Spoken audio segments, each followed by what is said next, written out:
Ladies and gentlemen, boys and girls, and beautiful people across the whole world, we have finally achieved Sunday, May 31st, 2015, and welcome to the Season 5 After Hours Gaming League Grand Finals. My name is Sean Plott, and I am joined by Trump. Trump, how are you doing today? Doing great. Thanks for having me today. Oh, God, what a pleasure to have you here alongside us. For any of you who are unfamiliar with the AHGL, it is a for-fun corporate gaming league. That's right, we have companies, 250 of them, signing up to play across 5 fantastic games. League of Legends, Dota 2, Counter-Strike Global Offensive, StarCraft 2, and of course, Hearthstone. And each of these teams is playing for the chance to win $5,000 to the charity of their choosing. And most importantly, Trump, we're here to have fun. Absolutely. And what better to have fun, not with silly soccer or football or baseball, but with esports. Yeah, because I am a fan of the sports that you mentioned, but the best part about esports is that if any of you are watching and you go, hey, that's a cool deck, you can go build it right away. If you go, oh, that's a cool charity that company is supporting, you can go donate right away, and you get to do all of this without leaving your room. What a better way to spend a Sunday afternoon. I can think of no better.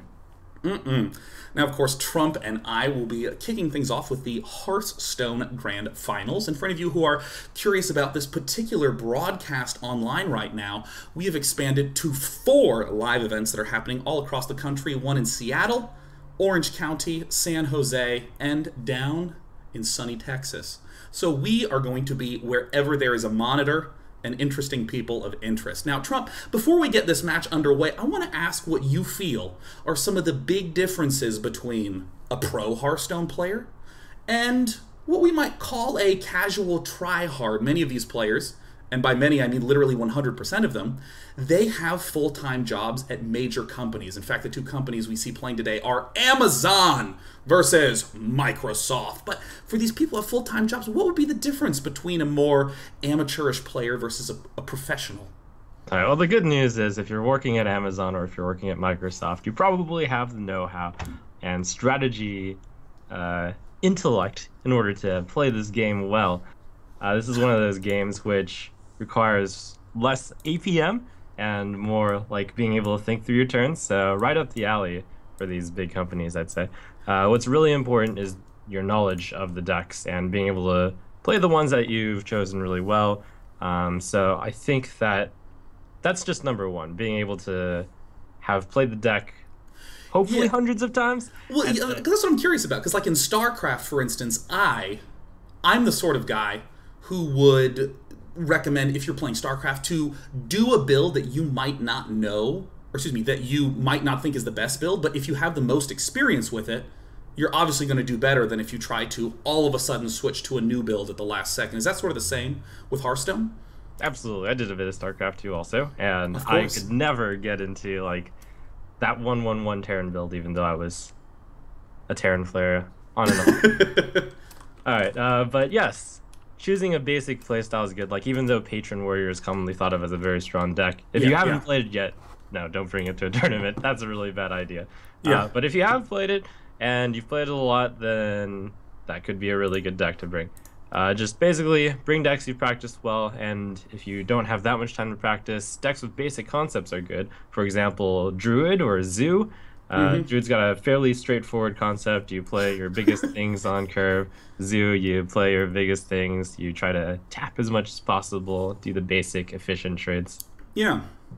And of course, this is I think a pretty important concept for this particular event. If we take a look at the brackets, it's been double elimination all the way. But the format that these players have been playing in is one of the older formats. It's the sort of the standard conquest format, which is if you win with your deck, it stays.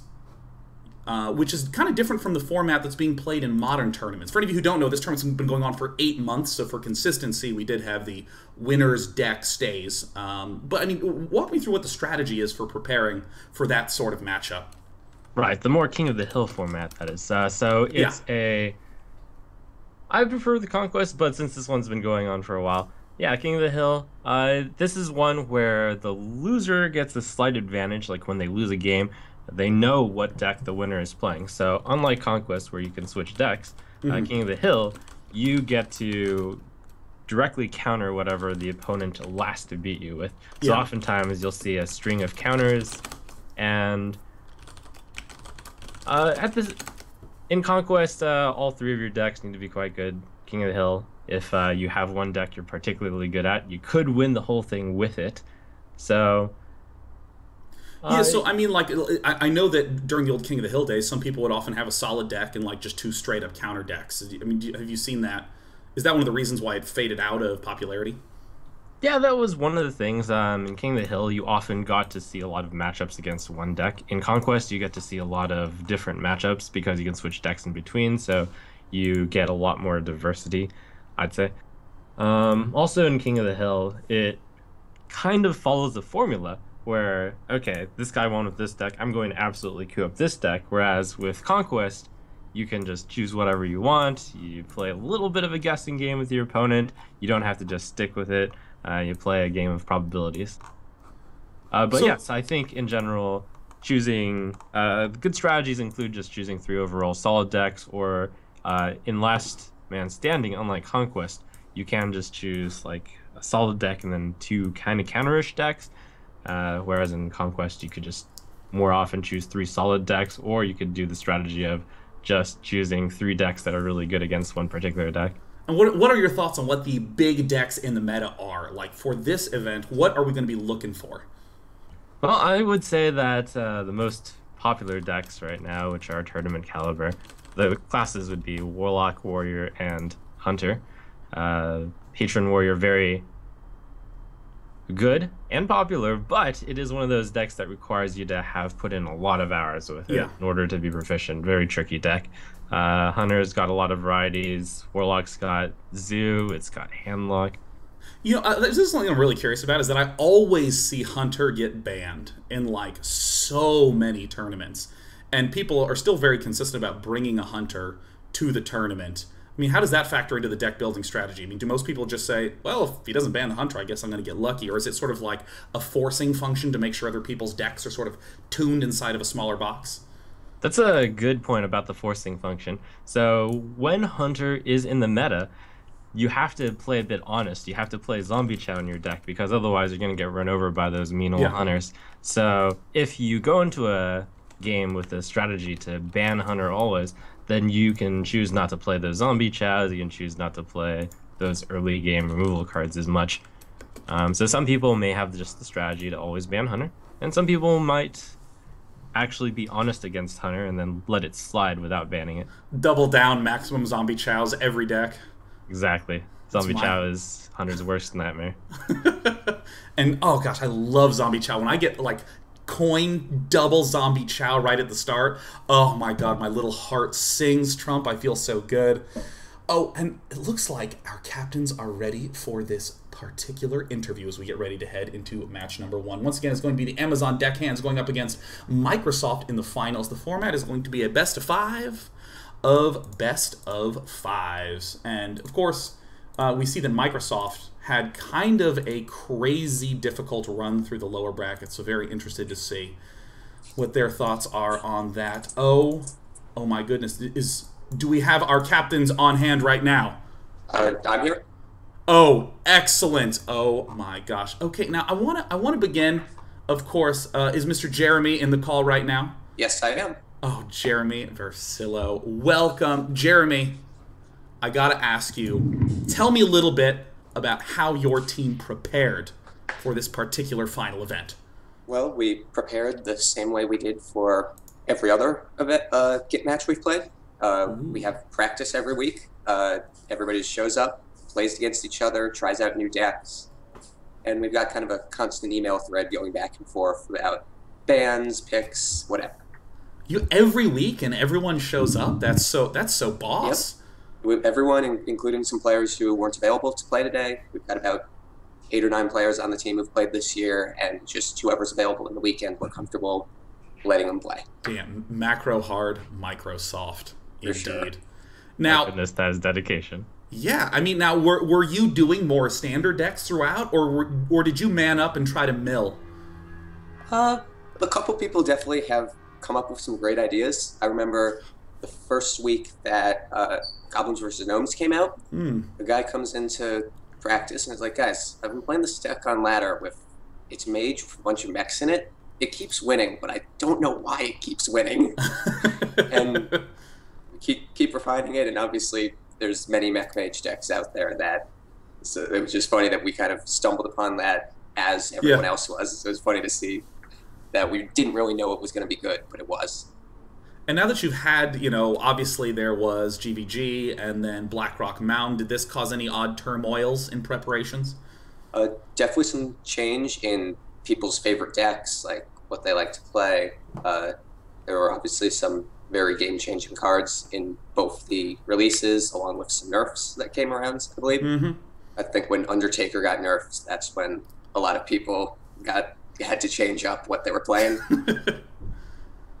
Now, I have to ask, perhaps the most important question of all, Jeremy. Are you ready? I'm ready. Excellent. What is the charity that you are representing? And please tell us a little bit about that. Who are you fighting for today?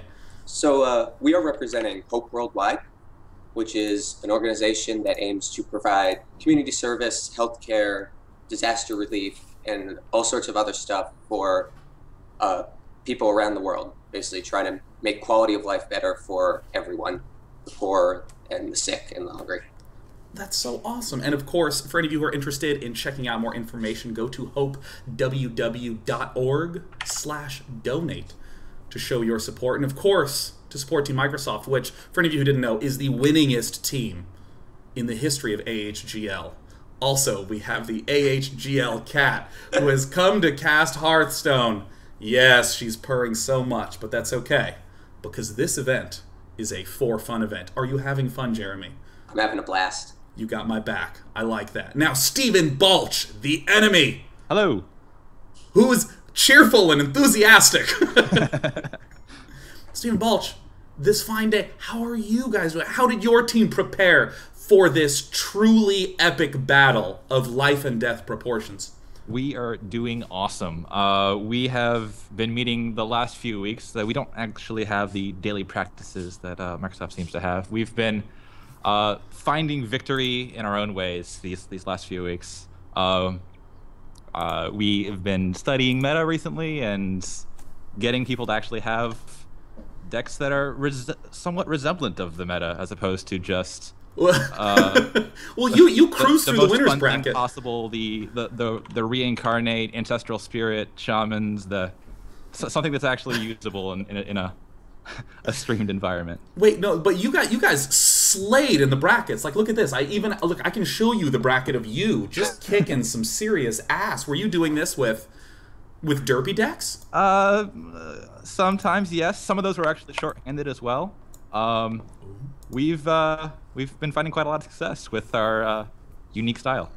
Oh, I'm so excited. Now, of course, Stephen, this might be the most important question yet. Do you know what I'm going to ask? I think I do know what you're going to ask. Okay, please tell me about the charity that you are representing today. I mean, I have it on a sheet right here, but I want you to do it, Stephen.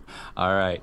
Amazon. I think most of the Amazon teams are supporting Child's Play, which has seen quite a lot of attention in video game charities as a whole.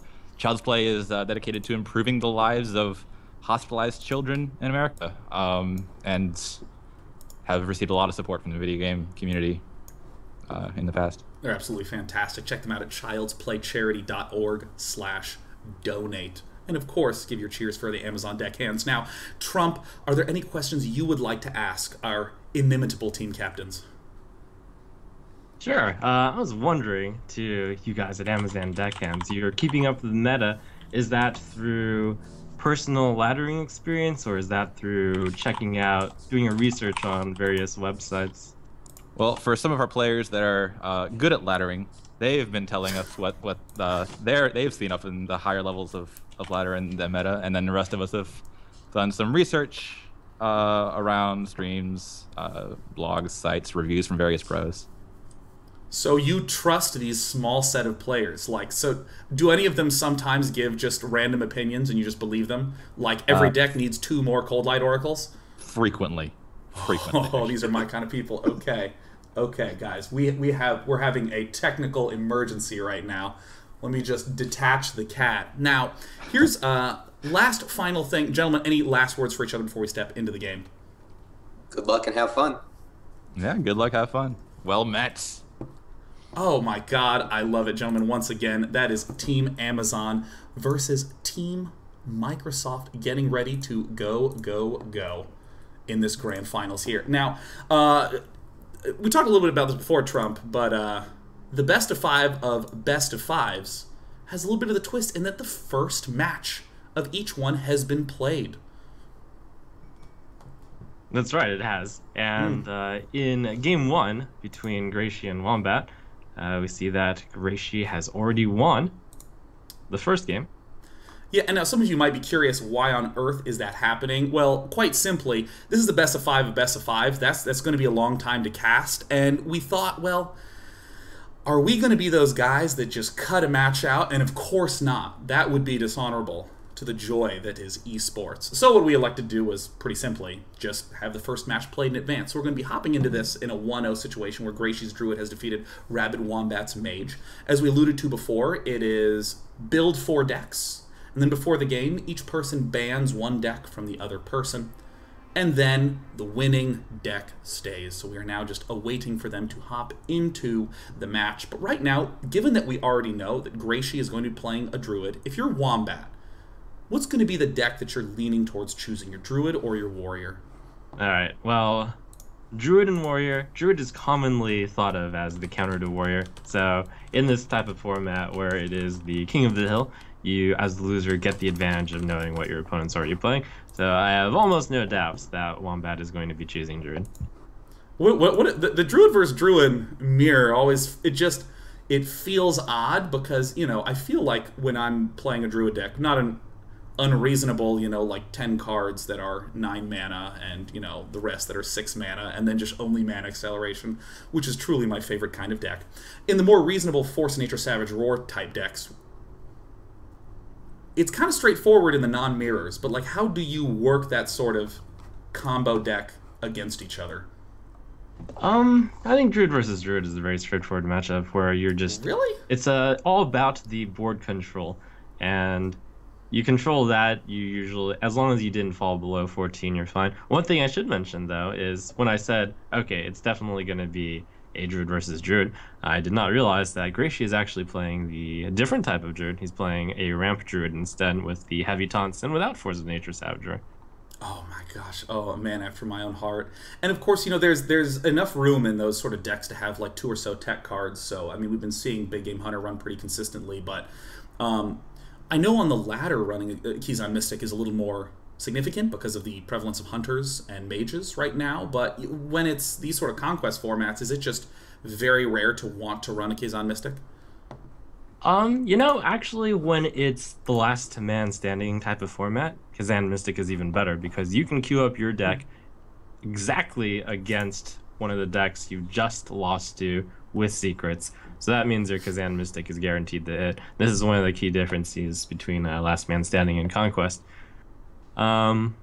He's also got a few different tech cards. Like, you have the little wiggle room. You can choose 2 Shredders. You can choose 2 Taz Dingoes. He's chosen one of each.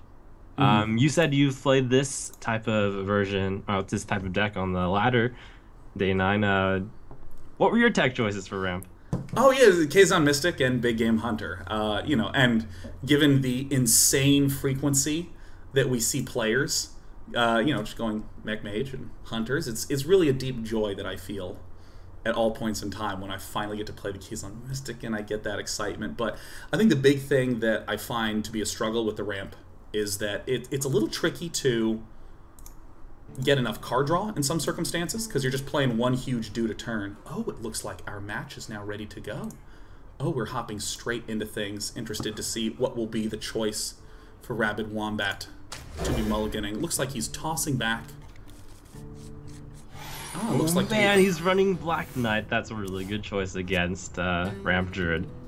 that's kind of like an insane series of fortunes. I mean, this is the most brutal thing. Add me to spectate. That's one of the most brutal things, is when you finally get the chance to run out that absolutely enormous taunter, and then suddenly it just gets Black Knighted. I mean, Ancient of War getting picked off is just brutal. And of course, we see some more of the usual staples from Rabid Wombat. Gracie, we're still waiting on him to give us spectator access to his cards. And until then, he's just a dude with a Zombie Chow. Yep, Zombie Chow, a great card against aggro, but against this warrior, it's going to get axed for free, and that Black Knight is going to be really big. Ah, most excellent. I can now see everything he has, and it looks like he has the usual nice-looking starting hand. And, you know, when I check out this deck list, it's kind of interesting that there's one piloted Shredder hanging out in there. Often you'll see 2 Tazdingos populating the field. And, I mean, right now, if I'm Rabid Wombat, I'm probably going to be thinking Gracie is a more standard Force Nature Savage Roar deck by seeing that piloted Shredder. It's true, though he did already lose to this deck off-screen, so I have to imagine he... Oh gosh, God, Trump, look at you, being on point in all regards. So right now, of course, the 2/2 popping out, and given the fact that Rabid Wombat the Warrior has Fiery War Axe, there's no surprise there. The Warrior always has it. It's a good day when you have it, absolutely. Without it, you would be feeling some pretty big pain. But as stands, Rabid Wombat's got this under control. Wonder if he's going to... Nope, he's just gonna choose the Armor Smith. Could have done the Armor Up, Shield Slam, the Kobold, but not a big enough threat yet. Well, right now it looks like there is a nice opportunity to continue to curve out if he wants to just toss out the Keeper of the Grove, but I'm actually curious what you think are the best targets for the Keeper of the Grove in this matchup, because I mean, in other matchups, you know, against Zoo, the Keeper obviously is easy to just pop down and kill off, you know, Knife Juggler or that sort of thing. Right. I mean, what's your general choice with that Keeper? Keeper really wants to hit Sylvanas in this matchup, but you do have 2 Keepers and they only have 1 Sylvanas, so you just need 1 for them. Without the Keeper on the Sylvanas, though, you're really susceptible to getting your Ancient of War stolen, for example. And how much should you value that? Because that's one thing. I have no idea what to do with my Keeper, because I always tell myself, well, I have 2, it's okay, I can save it, and then I just kind of botch. It's one of those things where if you have no other plays, the Keeper is fine, but you want to try to avoid playing the Keeper if possible. And here we do have Reishi just being able to curve out really nicely. He's got that 5-drop. He's probably going to play the Druid as a Claw next turn, and then he's got the 7 and the 8. Really nice curve. Walk me through the difference between going for Sludge Belcher versus the Druid of the Claw. Huh. Well, I don't know if these players have experience with Black Knight a lot in their tournament, but the Sludge Belcher is slightly better against Black Knight, which could have been coined out. Another thing is that if you play the Sludge Belcher instead of the Druid of the Claw, you actually have the flexibility to charge it out if you so desire. Yeah, but I suppose that I rarely find super obvious spots to toss out the Charged Druid, unless, you know, obviously you can just kill him. Right, you are. Which I've been known not to do. I have lethal, and I just get this urge to clear the board anyways. It's a common especially thing when you're playing Craft Druid. You get into the mindset where you're always super defensive. Here I really like to deal 2 damage, yes, and then your ability with saying the Kobold in. At this point in time, turn 6 Dr. Boom, always a good life to be in. Ah yes, that's almost certainly going to be the play. But this is always the scary part. I really dislike turn 9 and forward against a Control Warrior. It's just a huge scary dude every single turn. That's right, but here you're playing Ramp Druid, so you also get a huge scary dude every turn. And see, that's why I like the big green men, Trump. It speaks to me to just play huge monsters again and again and again. Yeah, it is it's awesome, it's powerful and straightforward. It's a good choice if you don't have it's just a really good basic choice. Dude, these players are playing pretty fast. A lot of stacks right now. Yeah.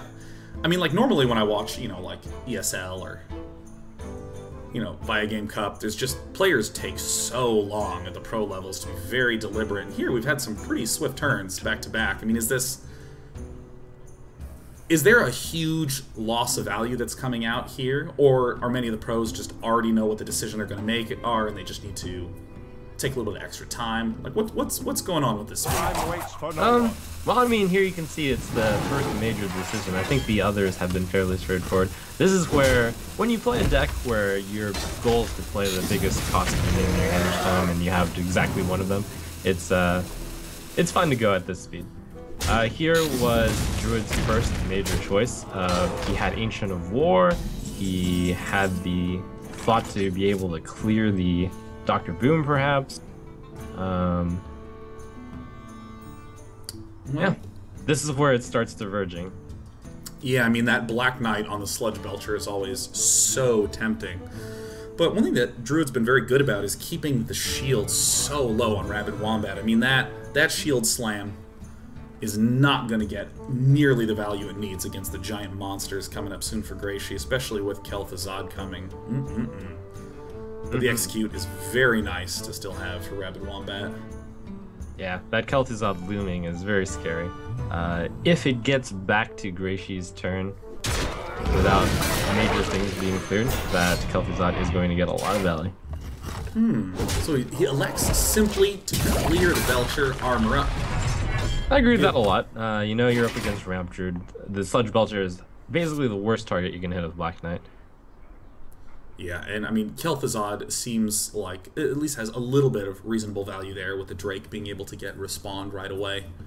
Right. If you can, if you're a Ramp Druid and you can play Kel'Thuzad and respawn something, then it's usually worthwhile to do. Now, the interesting thing is, there are still choices. He's hovering over this swipe also, and this is, by the way, one of the things that, like you said earlier, someone who doesn't play in tournaments at pro level a lot, usually want to keep your mouse off the cards because you're giving a few tells right now. Although, right now, like, Grayshi's just mousing over everything. No, this is great. I love that he's doing this. This is so good for production. Like, you can actually see it. This is... Oh, good work, Grayshi, making our lives easier. So he's definitely considering just swiping, which is a elegant way to clear it, and then he has an extra mana, so he has an extra 4 mana, would probably innervate out Druid Claw. It doesn't seem great. I would lean towards the Kel'Thuzad and trade in the Azure Drake myself. And then you also have to think about whether or not you want to kill your Keeper of the Grove, because you could have sent that in also and made it a 2/4.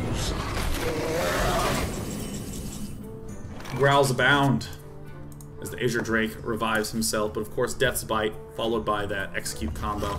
It's going to be a very straightforward way to regain control of the board. Of course, minus the pesky Keeper of the Grove, but the best part about having 0-mana spells is if Sarah gets to pop out after the clear. Oh god, Death's Bite is such a good card for that reason. Oh my god. It's so good, and oh man, Ysera is the Druid's worst nightmare. Very difficult for a Druid to have hard removal, and here with no board, you can see it's... Let's see, is it impossible to clear it? You can do 4 with the charge, 4 with the swipe, you can innervate out 2 with the Wrath, so that's 4, 8, 11, 13, so you could kill Ysera, but that would be a 5-for-1. Hey, value, you know what I mean? You know what I'm saying? Who doesn't want a 4-for-1, 5-for-1, 8-for-1? Well, the problem is if you keep Ysera up, you're going to get 10-for-1. Yeah, I mean, this is always one of those moments where you're not actually seeing deliberation as much as you're seeing, oh Jesus, it's Ysera. Like, okay, wrathing for 1. You know, I don't know if there's a lot of cards that Grayshi can possibly draw to help. I mean, I think Ancient of Lore is another one of those dirty temptations where, I mean, I know for me personally, I always think, well, I don't have a good play here. I'll just draw, and I need to, you know, it's so easy to not be responsible about what is it that you're trying to draw. You know, like if you're a warrior and you're hunting for an execute, very straightforward what your goal is there. But I mean, with like a Ramp Druid, I mean, what are the answers that Grayshi would want? Right, you are there. It's just trying to draw a better card to play. Grayshi's actually being a little omniscient even. He's choosing not to play the Ancient of War, which is technically the strongest play, but it feels like he needs a better option. And right he is, because the opponent does have a Black Knight. And of course, keep in mind that this stream that you're watching right now is on an absolutely massive delay. So for anyone who wanted to theorize about such concerns, how does he literally know there's a Black Knight? Well, he doesn't. Right. There you go. I'm sure they've studied up on the opponents, and... Tis indeed. It's really interesting to see Black Knight come up a lot more frequently as of late, and in fact, Rabid Wombat has Black Knight in 2 of his 3 decks. Oh god. Oh, and it's so tempting. But hey, Ancient of War, and then following it up with the Mind Control tech the following turn when there's 4 on the board. Oh my god. Nice, maybe take that, yes sir. We can see Grayshi's having an inner dilemma, like, does he play the strong card? Oh no! Oh no, he's still just, there's still no answer, so he's hunting for an answer. Well, you know, double swipe is not bad. Not bad at all. He was kind of close to killing Wombat before Wombat just went ahead and shield blocked there. He's got 12 damage in hand. Opponent's at 18 though. Looks like he's going to go ahead and run straight out with the Shade of Noxtronus. Also had the option to innervate out the Druid of the Claw in taunt form, which could have possibly baited out the Black Knight. Oof, there's nothing but good choices right now for Rabid Wombat. And, I mean, honestly, I feel like the play that Grayshi would be looking for is somehow 4 creatures being on the board, and that Mind Control tech getting a super lucky pickup. God, right now with that board, I mean, I think Grayshi is running a big game hunter in his deck. There it is. Oh, speak of it. That's a really good draw. You know, Trump, if you only put good cards in your deck, there's no such thing as top decking. Think about it. Almost.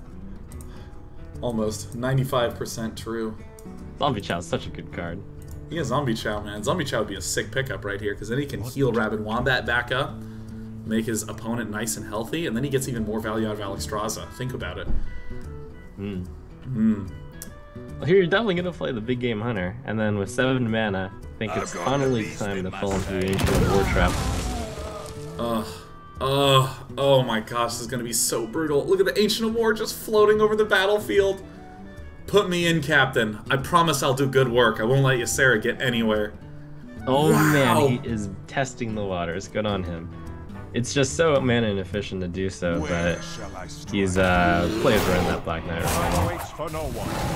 And I mean, in terms of that sort of play, I mean, is it better to just run the Ancient of War out, or run big taunters out to just get the Black Knight out of the way so you keep up tempo, or is this sort of cautious, take it one turn at a time from Grayshi, you think a good play? Well, I mean, it's the right play if you know the opponent has a very good chance of having a Black Knight. Oh, with here, Nightmare. Though, that's going to be it. A big burst from Alexstrasza, followed by that Ysera drawing 3 cards, one of which was the first card. That does mean Grayshi is now tied 1-1 with Rabid Wombat. Again, this score that you're seeing over here, the 0-0, is the total global score between Amazon and Microsoft right now. So looks like it'll be up to Grayshi to decide. So I mean, we talked a little bit about Grayshi, you know, going up against the Warrior, and that oftentimes the Druid is considered a good matchup against the Warrior. And now that the Warrior is fixed for Rabid Wombat, what's going to be the counter pick for Grayshi here? Alright, so Grayshi has Warrior and Mage. The Warrior is my slight favorite type of Warrior version. Yeah. He's playing 3 big dragons, embracing Blackrock Mountain, and Mage is your usual tempo Mage. I think Warrior, I haven't gotten that much familiarity with the tempo Mage and Warrior. I'm not sure if the Warrior is able to armor up enough to stop the tempo Mage from burning him down quickly enough. So I think a Warrior matchup might be better if you think the tempo Mage is favored.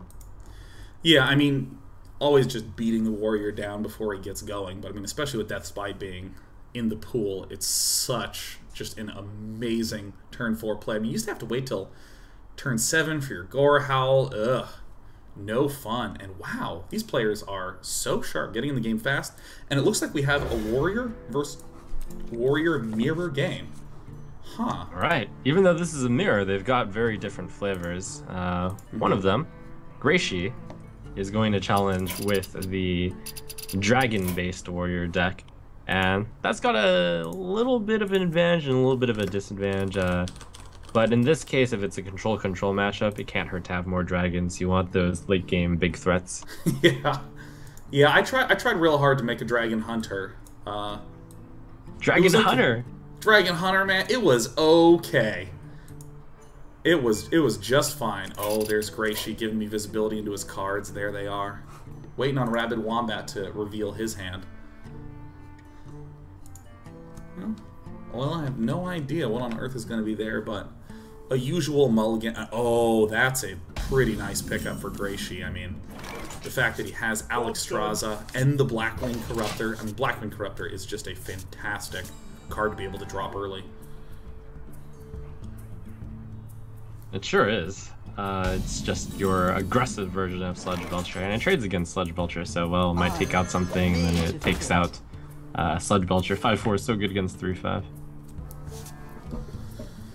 So, you know, people have been kind of like raving about the Patron Warrior. Just like, oh my god, my board's full. Whirlwinds, you know, Inner Rages and all that. But as of the last few weeks, I've been seeing so much leaning to just more of a typical Control Warrior or a Dragon Control Warrior. What is the steering away from the Patron Warrior that many players are opting in for? Is that from your experience on ladder? Oh, you know it. And Right. of course seeing some tournaments. I don't know if it's just the incidental bans of what I'm not seeing, but what I have been seeing is some people are choosing to do this. It's less about frequency and why would you want to do this versus a Patron Warrior deck. It just turns out that Patron Warrior has a very different set of good matchups and bad matchups from the usual Control Warrior. As the format turns more aggressive, the Control Warrior is pretty good since it's one of the classes that can actually stabilize and has so many tools to be able to survive. Looks like opting to use the cool Taskmaster to get the Armor Smith all buffed up right away. I mean, how significant is the keeping the shield low in this matchup? It's nice. Even further, sometimes in this Control Warrior, usually people think, okay, it goes until 30 turns, fatigue, yada yada. But sometimes you have the opportunity, say your opponent doesn't have a Fiery War Axe or a Deathbite, to just rush them down. Wombat's slightly happy to be able to kill off an Acolyte of Pain without drawing.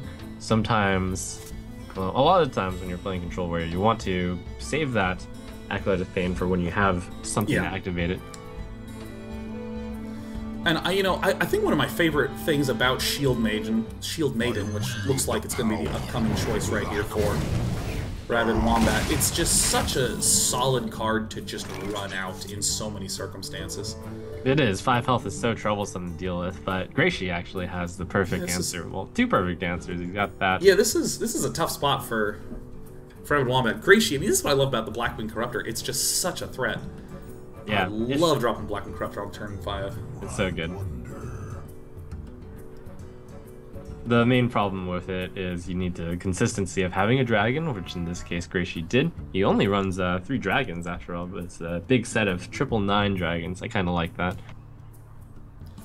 Yeah, I'm actually surprised at how much frequent value you can get out of a Blackwing Corruptor with so few dragons in the deck. I mean, I always sort of assumed that you would need a whole lot of activatables to make it worthwhile, but turns out not nearly as much. So it looks like Shield Maiden is the big consideration for Rabid Wombat.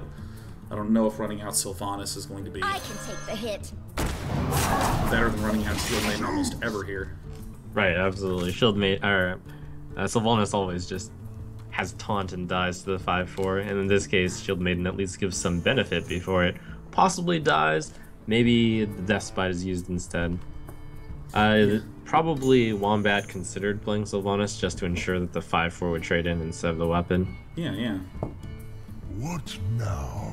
What now, asks Gracie. He's got a handful of solid cards, so...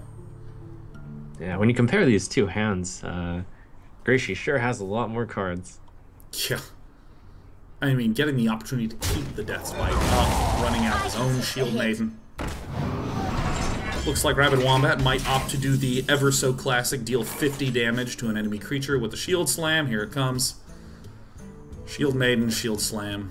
1 mana deal 18, pretty casually. Yeah. It's like my all-time favorite thing about Shield Slam is when it's just a ridiculous amount of damage. That's why you gotta run Thalnos, so you can bump that up to 19 for extra value. It's a good target. Oh, Dr. 7 was drawn.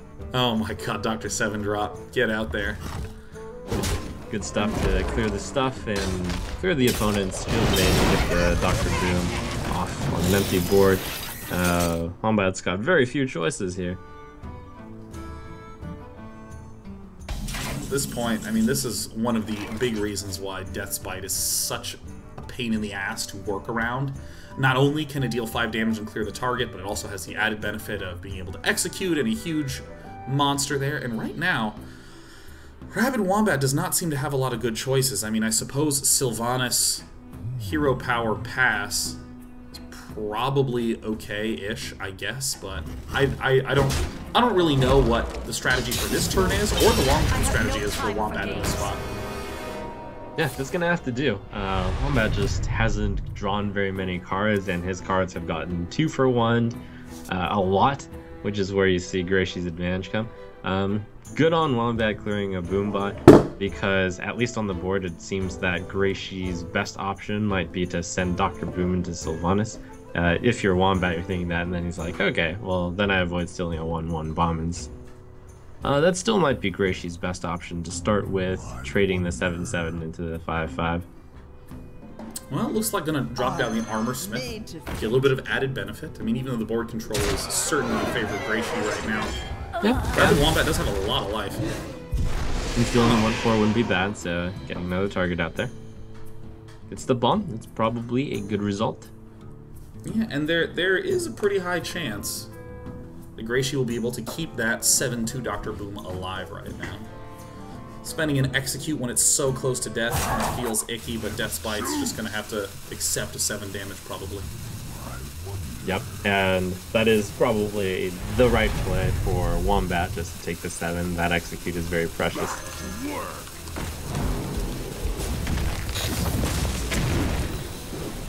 Man, dude, Gracie is great with his RNG micro. That's a strong play right there. Everybody stays alive. And there's the big game hunter, like, hey, did you need me last turn? I'm sorry, I heard you needed a big game hunter. Down it's gonna go. Good value that you can get from big game hunter with a later Alexstrasza and whatnot. Yeah, I mean, the BGH is a walking draw. It's a little late, yes, but it'll be good eventually. Perhaps even now, because this looks like the classic Alexstrasza turn. Well, looks like at this point in time, we are going to be playing till the end of time, unless these players begin to really accelerate. This is one of the best aspects of Control Warriors, that they are in fact so good at control that fatigue sometimes becomes the significant factor. Yeah, in this case though, Wombat's hand is still looking low, and we can see that his hand's running low on answers. He's got the BGH for the Alexstrasza. He can execute one more big thing, and he can even send Grommash at one more thing. But that deck's got dragons in it, and dragons will be coming soon. The one thing that's good for Wombat is that Gracie has just got a hand of answers. So like you said, this might go on for some time. Yeah, it's always been my dream to build a deck that is literally 100% answers and nothing else. And then just fatigue every game. I'm a very ambitious person. Oh, I love that. That's the way that I loved playing Magic. Oh, you with like a Nephalia Drownyard deck? It's just, well, I only have Counterspell and Removal, and then I just mill with my land. You can't counter land. Oh. Exactly. Were you that type of player too? No, I like the mid rate. Like honestly, ramp druid is like that's my favorite way to play in any card game. Get huge fast, stay huge. Well, at this point, that Grommash is running out of really good opportunities to pop out. Shield Slam, I suppose a nice target, but...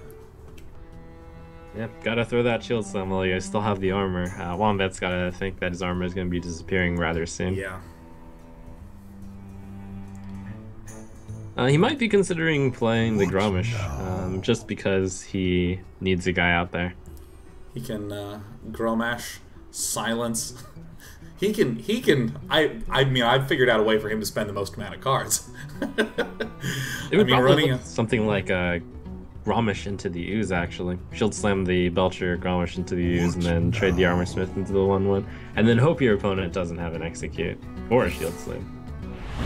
He unfortunately has both, so yep. Let's see what the choice winds up being. It looks like it's going to be Armor Up Shield Slam. I mean, Rabid Wombat's playing very cautiously. I mean, I suppose this makes a bit of sense with the 9 armor ever present there and the knowledge that he is playing against a warrior that would run the Shield Slam.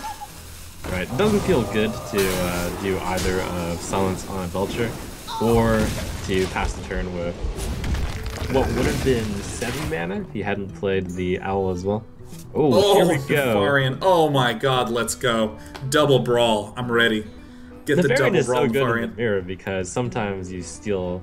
So there are cards that are useless sometimes, but here Shield Slam is really good. And you still. Oh, and what's he gonna get? What's he gonna get? Oh. Oh my god, a Shield Slam, and is that Rampage? I can't really tell. Here we go. From the art. Oh my god, it's a Rampage. Wow. That is a pretty sick card to have. The Shield Slam especially, though, that's... I know, that is an insane Nefarian. Oh my god. Wow. Oh boy. Sarah, this is... Jesus Christ, she's looking good, dude. Amazon deckhands. Rocking the Dragon Warrior, looking so good. And of course, Rainbow Wombat does have the fortune of having the Druid as his next pick. Now, I'm talking to him like, you know, he's dead and gone, but there is still a little bit of hope. Just trying to execute that right away, so that way Ysera doesn't get the infinite value. Right. I think it's okay to talk about Wombat like he's dead and gone. So, Reishi's got... In front of him with him listening and stuff, you know. At this point, and one of the Ysera cards is really good. He's got that Drake. That was probably the best one of the 5 he could have gotten. Gonna roll that out, and Wombat's just stuck on drawing 1 card a turn. Oh, dude, he's gonna get to replace his Acolyte. Here it comes. His Acolyte's gonna have to be big. I'm not sure what he needs, but he needs it. Oh, well, maybe Ysera. That's one of the best draws he could have gotten. Unfortunately... Yeah, he's gonna get slammed for a billion in just a moment here. Oh, and that's the 1 damage needed to push over Ysera. Oh, Ysera. Oh, never mind, you got the Shield Maiden. Kaboom. Yeah, getting just solo Shield Slammed, it just does not feel so good. Even plays the Created by Nefarian one to show Ooh, dirty. Wombat what's up. Now he can clear. He can run out the Acolyte. He can use Ysera Awakens to draw and bring the Drake down to 1. And then he can Cruel Taskmaster it. It looks like he's gonna do this. He's gonna draw a card off the Acolyte in the most violent way possible.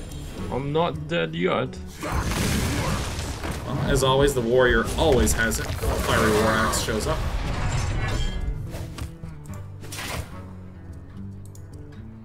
Oh. You can wait a little longer. Oh my gosh, this Rampage. Oh. It's actually going to be a Rampage kill, perhaps. Oh my god, please. There it is. Wow. Asbat would have done it too, but this is more stylish. And there it is. Mr. Grayshi. His Druid fell. But a handy-dandy Nefarian at the last second. managed to bring him the victory he needed. And I mean, I really like the Dragon Control Warrior, because there's just a lot of cool cards and combos that wind up coming at the end with Ysera and Nefarian in the deck. It does. Based on what you said, that's more your type of warrior then. It's all those big dragons at the end. It is really... Oh, yeah, and the Blackwing Corruptor. I feel like I'm doing a little bit of aggro in the middle there, you know? It's like Mutalisk Harass into a bunch of Ultralisks. It's good. Yeah. Well, I think of all things in terms of StarCraft. This one is the type of druid that is good against the warrior.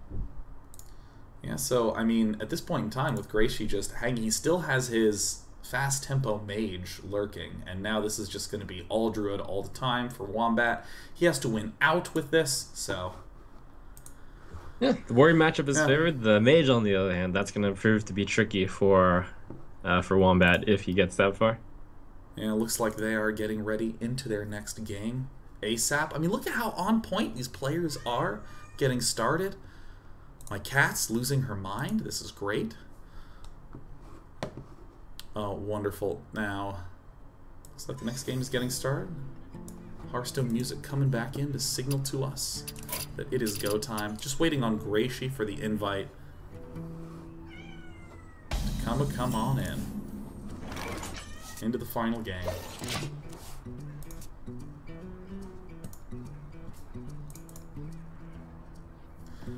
So, you know, at this point in time,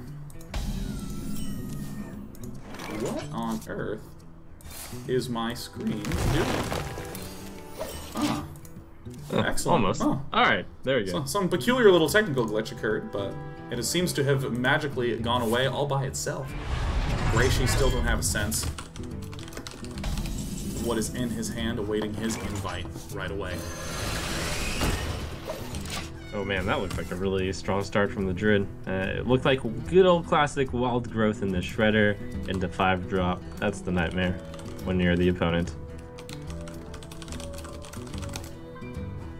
Well, looks like there we go. Gracey's now giving us access to his cards.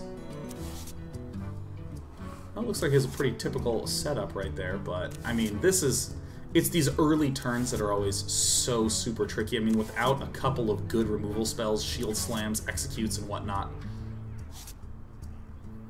very hard to keep that board clear. Of course, he can use the Fiery War Axe, which is great, but it's going to take some pretty brutal damage. Oh, that's good. That's the one drop you want to see. That is it. That novice enemy. Like, oh yeah, perfect.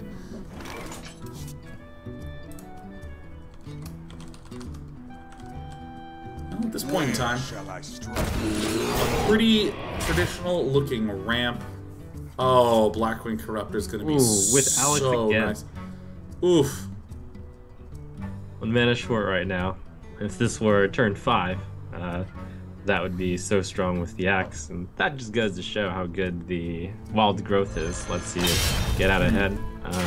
Didn't necessarily need to do this. He could have hit with the axe, hit with the Taskmaster, and then shield up, shield slam, but looks like he's saving it because he has a Shield Maiden in hand for a bigger target, for a scarier one. Slip Melcher being run. Rapid Wombat. What do you think about running this in a pretty combo-centric deck? That's a good point. That's a bit non-traditional. It's clearly here just to help against aggro. I wonder what he cut for it, since the Force of Nature Savage Roger deck list is usually pretty tight. He has him scrolling through. It looks like he's only running. He's only running one Force of Nature. Huh. I think one Force of Nature is pretty reasonable. Savage Roars. Yeah, it does have some interesting cards in here. There's the Black Knight. There's Ragnaros. Those are cards that are all not always in the Force of Nature Savage Roar deck. Blackwing Corruptor giving a little bit of trouble to Rapid Wombat. He has the Wrath answer, but Wrath for no card draw is always hurting a little bit. Doesn't feel too good. I mean, this is looking very nice for Gracey. Especially with the Shield Maiden coming up, and it looks like the Rapid Wombat is not going to even have anything on the board. And what's always so hard about a Druid is that it feels like your turn is either playing a big dude or clearing the other person's board, but never both. You don't get to do anything cute like with the rogue, where you have all sorts of, you know, preparations and clears and combos and that sort of thing. Right, it relies a lot on you having stuff on the board already. And I'm a little surprised that despite a wild growth, and despite having the innervate, it just looks like he ran out of minions to play, since his hand's being bogged down by the answer of BGH and Force of Nature, which doesn't want to be played for a while in the innervate. So it allowed the warrior to catch up, and the warrior's got a lot of gas. Yeah, I mean, right now the trade with the piloted shredder, run out Thorson, and then you can just shield slam whatever comes out. I like that. Or just shield slam first, because it's really hard to get something that's bigger than a 4 attack. Down goes the shredder. Down goes Thorson. Oh man, that's gonna allow either one of the big 9 dragons to be played the next turn. And you know, this is one thing that I like about having 2 Force of Natures in hand, is that there's always the emergency Force of Nature that can be used not as a face combo. That's true. It's a good choice against heavy control, but against non-control, it's a bit too tough to do so. So here, Druid's using his basically ace in the hole last kill in order to clear minions, and when you're doing this with this hand remaining, you're looking in a pretty bad spot. Oh, Rabid Wombat from Team Microsoft. Oof. In a very difficult looking spot. Nefarian's gonna come down. Be able to get big game hunted, but the 2 spells are always so important. What are they going to be? Savage Roar? Nourish! Oh, that's really good. That's an amazing card. And then Bite to be thematically consistent. Yeah, Bite's actually got some serious synergy with Warrior. Can Bite shield slam. Yeah, I really hope that they create a Masters mode or like vintage Hearthstone where it's just any deck from any place, go. Oh, that's a good draw though, Ragnaros. That puts on a lot of pressure. Oh my gosh, he doesn't have an answer.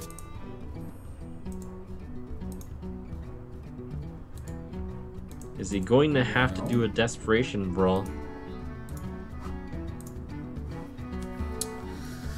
Well, remember, when in doubt, just draw more cards and hope that you get there. Wow, that is an amazing draw with Ragnaros. Yeah, Graishi seems to have 2 main options here. One is to do the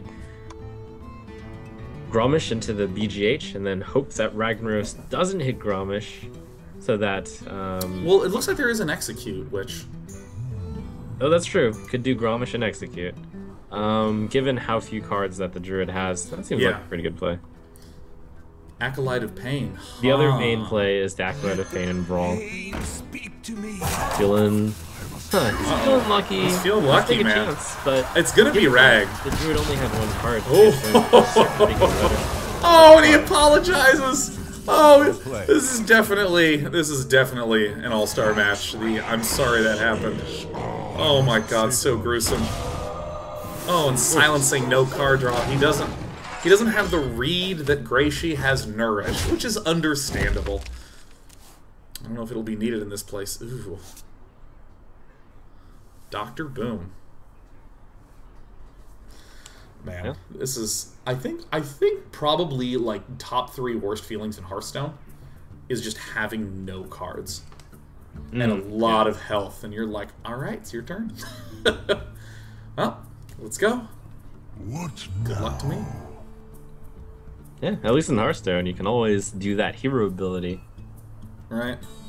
Consolation prize.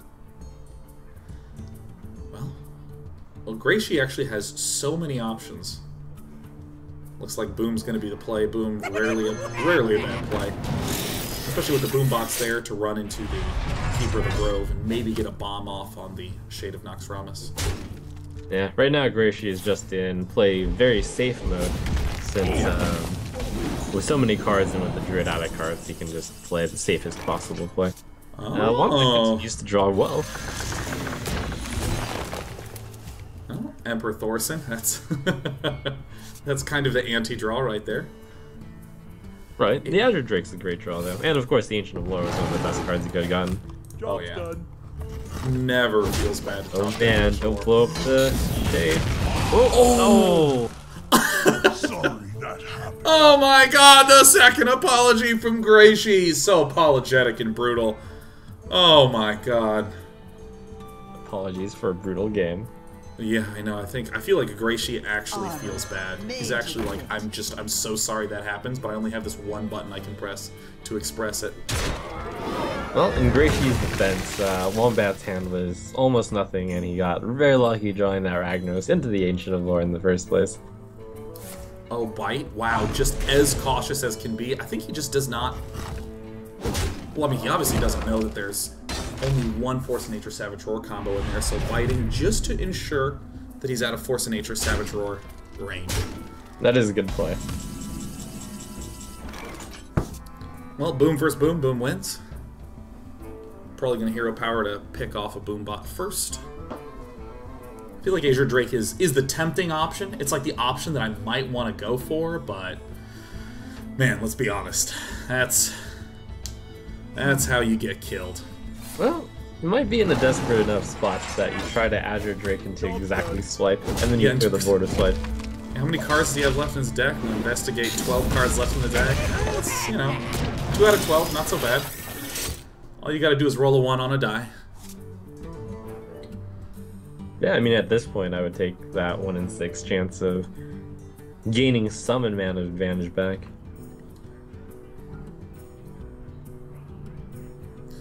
Now, when do you think Grommash should be coming down in this matchup at this point?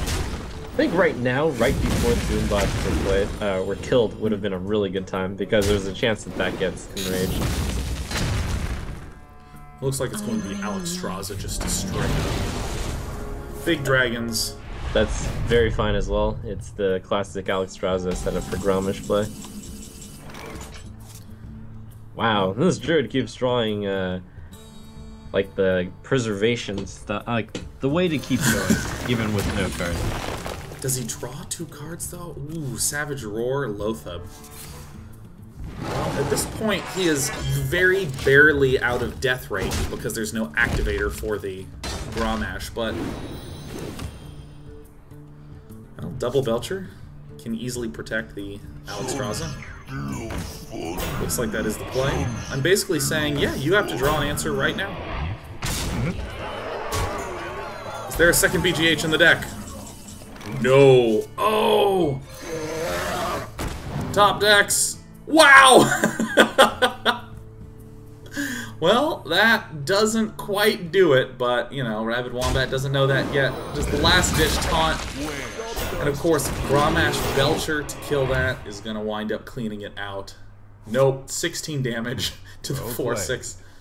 Well played. And there it is, a GG, the very first game of them all. The first match in the best of 5 is going to Graishi. Rabid Wombat fighting valiantly. Man, the giant, brutal, beastly dragon warrior. So good. So strong. Yeah, that warrior, that took out 3 decks, didn't it? Yeah, that's a solid deck. Solid, it's a good one. We're going to be getting set up for our very next match, but of course, for any of you who are just tuning in, we were watching Amazon versus Microsoft. The Amazon deckhands, they now lead the series 1-0. So bravo to them, yes. Good on them, making Child's Play proud. Oh, most certainly. Now, we're going to be heading into the second match in just a moment. We're going to be stepping away to an ever-so-brief break so that anyone who wants to get, I don't know, nachos, maybe have some popcorn, I don't know, what's an interesting beverage someone might want to get in the break? Water's good, Sprite's my favorite. Water's, God, that does sound really good. Sprite's pretty tasty. Guys, hope you go ahead and get yourself a Sprite for this upcoming match. We will be right back with more After Hours Gaming League Grand Finals of Amazon versus Microsoft.